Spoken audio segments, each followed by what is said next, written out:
My name is Julie Himmler, and I'm the Community Education Director with YWCA York. Today, I'm going to tell you a story about Celia, a survivor of domestic violence during the COVID-19 pandemic.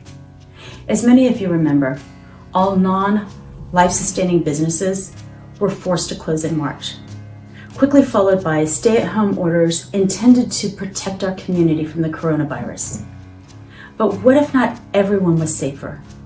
What if being isolated in your home actually increased your chance for harm? And what if there was no life-sustaining services available to mitigate the harm resulting from sheltering in place?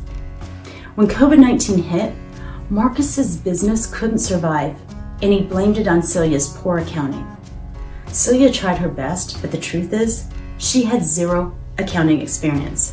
When she first met Marcus, Celia was a nursing student, but was forced to drop out when Marcus took away her birth control and she became pregnant.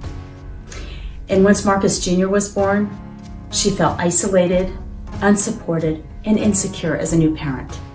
Marcus capitalized on her vulnerabilities and coerced her into having 2 more children, Ben and Clara. He criticized her parenting, isolated her from family and friends, and he demanded that she start managing the accounting for his small business. Despite her best efforts, Celia was never good enough, and Marcus began threatening and physically assaulting her, which only got worse when the family was isolated in their home.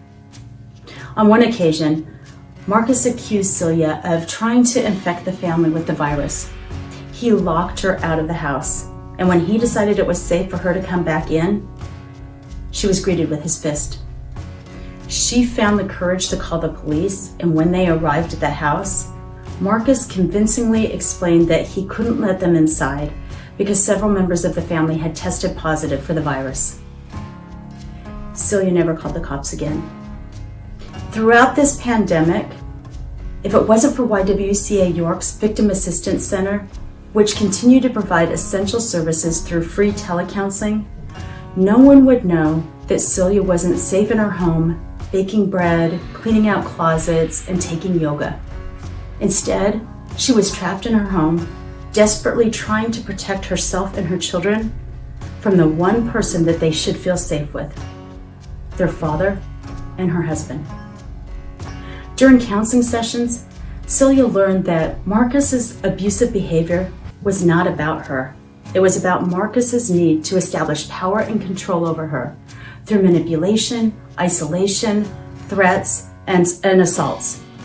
Her counselor connected her with advocates from YWCA York's emergency shelter, Access York, who provided guidance and support in between counseling sessions. She was given resources on leaving safely, assistance in reconnecting with estranged family and friends, and information and help in applying for a protection from abuse order. Celia finally left Marcus, and through the counseling and support from YWCA York's Victim Services programming, she now has plans to continue her nursing education. And more than anything, Celia has hope for the future. I give because I see firsthand how United Way is impacting the lives like Celia. Please join me in making a pledge to the United Way Community Fund, because this year, more than ever before, our community needs you. Thank you.